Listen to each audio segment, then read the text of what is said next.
مرتضیٰ کے پسر فاطمہ کے جگر، مرتضیٰ کے پسر فاطمہ کے جگر، اے امام زمن تیری کیا بات ہے۔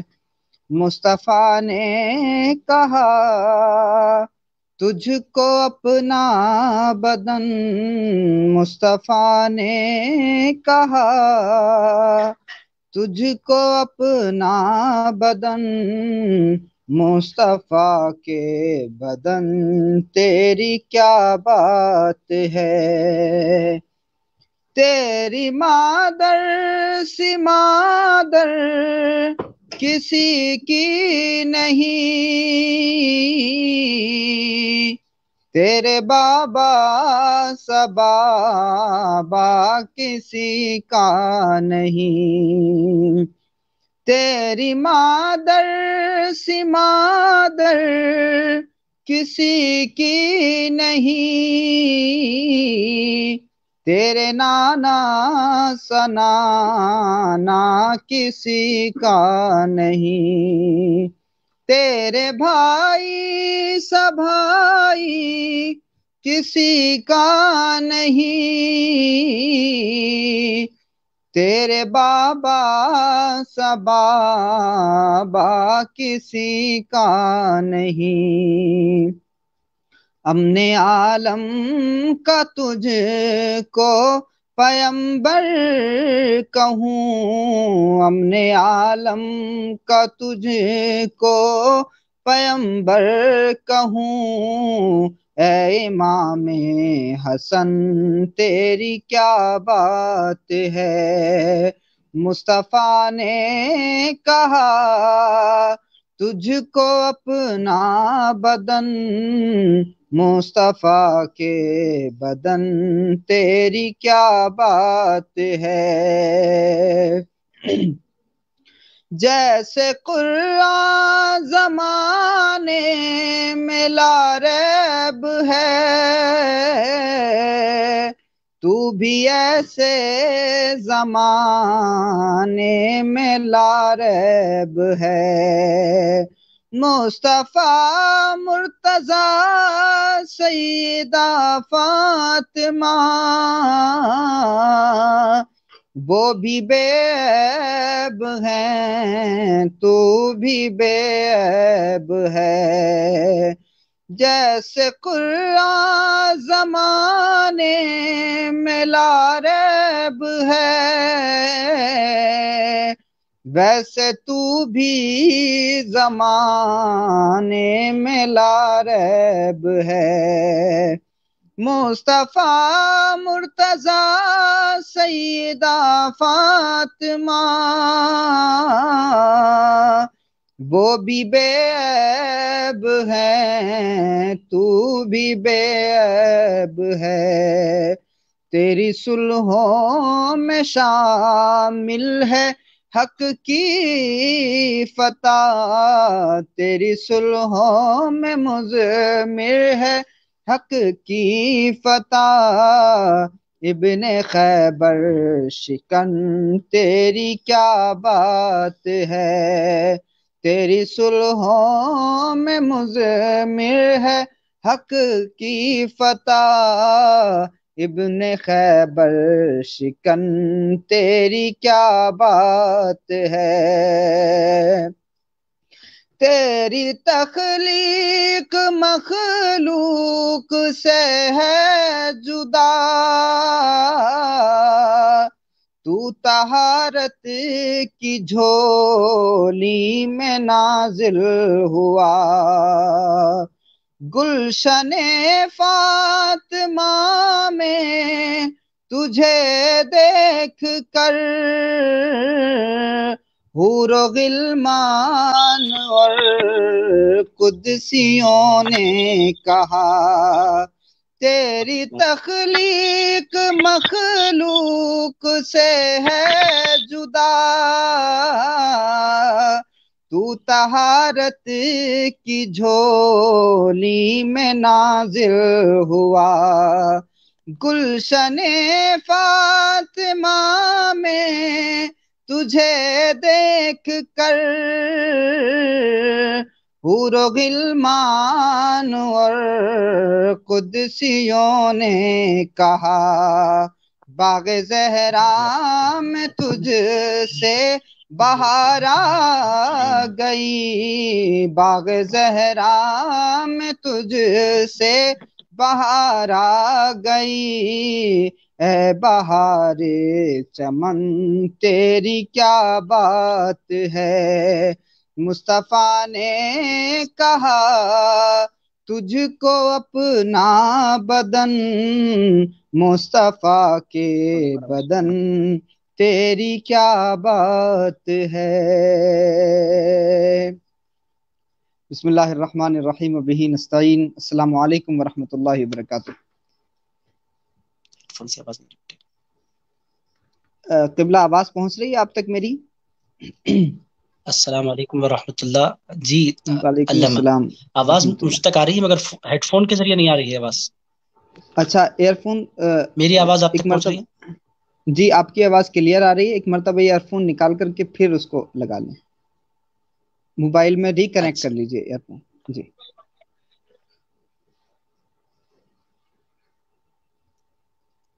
نحمده ونصلی علی رسولہ الکریم وبعد، فاعوذ باللہ من الشیطان الرجیم، بسم اللہ الرحمن الرحیم۔ انما یرید اللہ لیذھب عنکم الرجس اہل البیت ویطہرکم تطہیرا، صدق اللہ مولانا العظیم۔ اللہم صلی علی محمد وعلی آل محمد وبارک وسلم، صلاۃ وسلام علیک یا رسول اللہ صلی اللہ تعالی علیہ وآلہ وسلم۔ اللہ رب العزت کی توفیق سے، آقا علیہ الصلوۃ والسلام کی عنایت سے آج ایک خاص موضوع پر ہم گفتگو کرنے کے لیے حاضر ہیں۔ 15 رمضان المبارک، آقا علیہ الصلوۃ والسلام کی بیٹی کے گھر میں پہلی خوشی، جو حضرت امام حسن مجتبیٰ علیہ السلام کے گھر میں اللہ کے رسول نے دنیا کو بشارتیں دیں، اور اللہ کے گھر میں، اللہ کے رسول کے گھر میں یہ پہلی خوشی تھی جو آقا علیہ الصلوۃ والسلام نے بہت خوشیاں منائیں، اور پھر حضور کی بیٹی کے گھر میں اس خوشی کی آمد کے ساتھ ہی مسلمانوں میں بڑے ہی جوش و خروش کے ساتھ میں اس آمد کا استقبال کیا گیا۔ اور آج ہم اسی ذات بابرکت پر گفتگو کرنے کے لیے حاضر ہیں کہ جن کے ذکر کو عبادت کہا گیا ہے، جن کے نام لینے سے ہماری زبان مہکتی ہے، دل و دماغ مہکتے ہیں، آج ان پر تذکرہ ہم کرنے والے ہیں، جن کے ذکر سے رسول اللہ خوش ہوتے ہیں، جن کے تذکروں سے اللہ اور اس کے رسول کی خوشنودی حاصل ہوتی ہے۔ پاشا صاحب آپ تک آواز پہنچ رہی ہے میری؟ آپ کی آواز آ رہی ہے مگر فون کے ذریعے آ رہی ہے، ہیڈ فون کے ذریعے نہیں۔ اچھا کوئی نہیں، آپ کی جیسے آواز انتہائی آ رہی کلیئر ہے۔ جی جی جی، جیسے بھی آپ تک پہنچ رہی ہے مناسب آواز، ویسے ہی آپ مجھے سن لیں۔ اور بات ہم کریں گے حضرت امام حسن مجتبیٰ علیہ السلام کے حوالے سے۔ سب سے پہلے آپ کا استقبال ہے، آپ نے ہمیں وقت دیا، اس کا بہت شکریہ پاشا صاحب۔ اور بات یہاں جزاک سے اللہ شروع خیر۔ کرتے ہیں۔ آپ جی نے یاد فرمایا، جی آپ نے یاد فرمایا، آپ کا میں انتہائی ممنون ہوں۔ آپ آل نبی جزاک ہیں اللہ، اور بڑے خانوادے سے تعلق رکھتے ہیں، جزاک اور اللہ۔ پھر علمی شخصیت ہے، ایک اللہ تعالیٰ کی خوبیوں سے وعدہ ہے۔ جی گہرائیوں سے آپ یاد فرمائی کے لیے میں شکریہ ادا کرتا ہوں۔ جی جزاک اللہ۔ اچھا قبلہ، کسی بھی شخصیت کا اگر ہم اندازہ لگاتے ہوں، یا پھر کسی بھی شخصیت کے بارے میں اگر ہم جاننا چاہتے ہوں، تو اس کا حسب دیکھتے ہیں، اس کا نسب دیکھتے ہیں۔ اور اس حوالے سے اگر امام حسن مجتبیٰ کو ہم دیکھیں تو امام حسن مجتبیٰ کا حسب بھی بہت بہترین ہے، اور نسب اتنا اعلیٰ ہے کہ کائنات میں کوئی اور شخصیت ایسی نہیں ہے جس کا نسب اتنا اعلیٰ ہو۔ حضرت امام حسن مجتبیٰ کے نانا خود وجہ تخلیق کائنات علیہ الصلوۃ والسلام ہیں، ماں سیدہ کائنات خاتون جنت ہیں، نانی خیر النساء العالمین ہیں، نانا حضرت آپ دیکھیے آقا علیہ الصلوۃ والسلام ہیں، اور پھر جو رشتہ داریاں ہیں، آپ کے بھائی حضرت امام حسین ہیں، بابا فاتح خیبر ہیں، جو سید العرب کہے جاتے ہیں۔ تو یہ جو تمام چیزیں ہیں حضرت امام حسن مجتبیٰ علیہ السلام کے حوالے سے، کیا کہیے گا فضائل و مناقب کے حوالے سے امام حسن کے؟ بسم اللہ الرحمن الرحیم، نحمدہ ونصلی علی رسولہ الکریم وبعد۔ سب سے پہلے تو میں آپ کا شکریہ ادا کرتا ہوں کہ آپ نے یاد فرمایا، اور اس شخصیت کے حوالے سے آپ نے آج گفتگو کا انتخاب کیا ہے۔ آج سرکار سیدنا مولا حسن علیہ السلام کی ولادت کی تاریخ ہے 15 رمضان المبارک۔ آپ نے جیسے کہ ارشاد فرمایا ہے، یہ بات آپ نے ارشاد فرما رہے ہیں، تو حضور پاک علیہ الصلوۃ والسلام نے ایک مرتبہ صحابہ کے مجلس میں ارشاد فرمایا تھا کہ اے لوگوں میں تمہیں خبر نہ دوں کہ تم میں الا اخبرکم بخیر الناس عما وعمۃ، اے لوگوں کیا میں تمہیں خبر نہ دوں کہ چچا اور پھپھو کے اعتبار سے اس پوری کائنات میں سب سے بہتر کون ہے؟ الا اخبرکم بخیر الناس خالا وخالۃ، کیا میں تمہیں خبر نہ دوں کہ خالہ یعنی ماموں اور خالہ کے اعتبار سے اس کائنات میں سب سے بہتر کون ہے؟ الا اخبرکم بخیر الناس ابا و اما، ارشاد فرمایا کیا میں تمہیں خبر نہ دوں کہ ماں اور باپ کے اعتبار سے اس کائنات میں سب سے بہتر کون ہے؟ پھر ارشاد فرمایا الا اخبرکم بخیر الناس جدا وجدۃ، کیا میں تمہیں اس بات کی خبر نہ دوں کہ اس پوری کائنات میں نانا اور نانی کے اعتبار سے سب سے افضل و اعلیٰ کون ہے؟ حضور پاک علیہ الصلوۃ والسلام نے آگے بڑھتے ہوئے ارشاد فرمایا کہ ان کے نانا نانی بھی جنت میں ہے، ان کی خالہ اور ان کے ماموں بھی جنت میں ہے، ان کے چچا اور ان کی پھپھو بھی جنت میں ہے، ان کے نانا اور نانی بھی جنت میں ہے، اور ان کا کمال یہ ہے ان کے بابا اور امی بھی جنت میں ہے، ہما فی الجنہ، حضور نے ارشاد فرمایا وہ بھی جنت میں ہے۔ مطلب یہ کہ اس پوری کائنات میں حضرات حسنین کریمین کو اللہ تعالیٰ نے خاندانی اعتبار سے جو عظمت عطا فرمائی، جو شان عطا فرمائی، اور ان کی عظمت بیان کرنا، جیسا کہ آپ نے ابھی تمہید میں بھی ارشاد فرمایا، ان کی عظمت بیان کرنا یہ کسی اور کا طریقہ نہیں ہے، ان کی عظمت بیان کرنا خود محمد الرسول اللہ صلی اللہ تعالی علیہ وآلہ وسلم کی سنت مبارکہ ہے۔ جس نے ان سے پیار کیا، جس نے ان کی تعریفیں کی، وہ خود ہمارے سرکار ہیں۔ عزیز، میں بس اتنی آپ کی خدمت میں یہی عرض کروں گا، آپ آل نبی ہیں، گزارش یہی کروں گا کہ حسنین کریمین کو چاہنا یا ان سے پیار کرنا یا ان سے محبت کرنا یہ انسان کے اپنے ارادے پر منحصر نہیں ہے، جس پر حضور کرم فرمانا چاہتے ہیں ان کو حسنین کریمین کی غلامی سے نواز دیا کرتے ہیں۔ حضرت امام حسن پھر دونوں شہزادوں میں، پھر حضرت امام حسن حضور کے دونوں شہزادوں میں بڑے شہزادے ہیں، اور آپ یوں کہہ سکتے ہیں کہ امام حسن اور امام حسین یہ پوری دنیا کے سارے مسلمانوں کے امام ہیں، اور امام حسین کے جو امام ہیں ان کو امام حسن کہتے ہیں۔ تو بڑی شان حضرت مولا حسن علیہ السلام کی ہے۔ جی، حسن کو بادشاہ خاص و عام کہتے ہیں، علی کا نائب و قائم مقام کہتے ہیں، دلیل ایک ہی کافی ہے ان کی عظمت میں، انہیں حسین بھی اپنا امام کہتے ہیں۔ اچھا قبلہ، ہم ولادت کے حوالے سے گفتگو کر رہے ہیں، تو میں چاہتا ہوں آقا علیہ الصلوۃ والسلام کا فرمان بھی ہے اور بہت ساری متعدد احادیث میں ہمیں ملتا ہے کہ مولا حسن کی جو ولادت ہے وہ بالکل آقا علیہ الصلوۃ والسلام کی ولادت کی طرح ہوئی، تو اس حوالے سے کچھ گفتگو آپ ارشاد فرمائیں۔ ہاں، حضرت امام حسن علیہ السلام کو اللہ تعالیٰ نے جو پیدا فرمایا، وہ حضرت امام حسن کی جو ولادت ہے، حضور پاک صلی اللہ تعالیٰ علیہ وآلہ وسلم کے گھر یوں تو 3 صاحبزادے میں بالخصوص 2 صاحبزادوں کا مدینے میں انتقال ہو گیا ہے۔ حضور پاک علیہ الصلوۃ والسلام کے گھر بیٹیاں ہیں، سیدہ کائنات خاتون جنت حضور پاک علیہ الصلوۃ والسلام کی حیات مبارکہ میں پوری محبتوں کا مرکز ہیں، اور ابھی تک کوئی چھوٹے بچے اب فی الوقت حضور پاک صلی اللہ تعالیٰ علیہ وآلہ وسلم کے گھر میں نہیں ہیں۔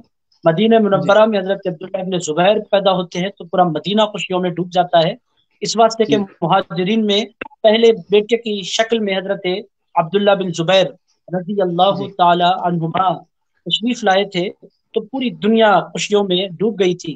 یہ مہاجرین میں پہلے بیٹے کی شکل حضرت عبداللہ بن زبیر کی جلوہ گری ہوتی ہے، مگر یہاں اگر آپ دیکھیں گے حضرت امام حسن کی جلوہ گری، حضرت امام حسن کی جلوہ گری یہ مہاجرین یا انصار میں کسی کی ولادت نہیں تھی، حضرت امام حسن کی جلوہ گری رسول اللہ کے گھرانے میں آمد تھی۔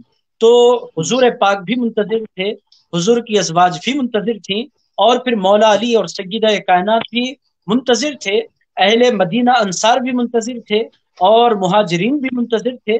اب یوں کہہ سکتے ہیں کہ حضرت امام حسن کی آمد کا انتظار یہ پوری کائنات کر رہی تھی۔ حضرت ام الفضل رسول پاک صلی اللہ تعالی علیہ وآلہ وسلم کی چچی حضرت امام حسن کے حوالے سے خواب دیکھتی ہیں کہ حضور کے جسم مبارک کا ایک حصہ حضرت ام الفضل کے گھر میں تشریف لایا ہے۔ وہ آ کر عرض کرتی ہیں یا رسول اللہ میں نے ایسا خواب دیکھا ہے، تو رسول پاک علیہ الصلوۃ والسلام ارشاد فرماتے ہیں میرے جسم کا حصہ آپ کے گھر آیا ہے۔ اس کا سیدھا سادہ مطلب یہ ہے کہ اب سیدہ فاطمہ الزہرا کے گھر اولاد کی آمد ہوگی، اور وہ بچہ پھر آپ کے گھر میں تشریف لائے گا۔ تو پورا مدینہ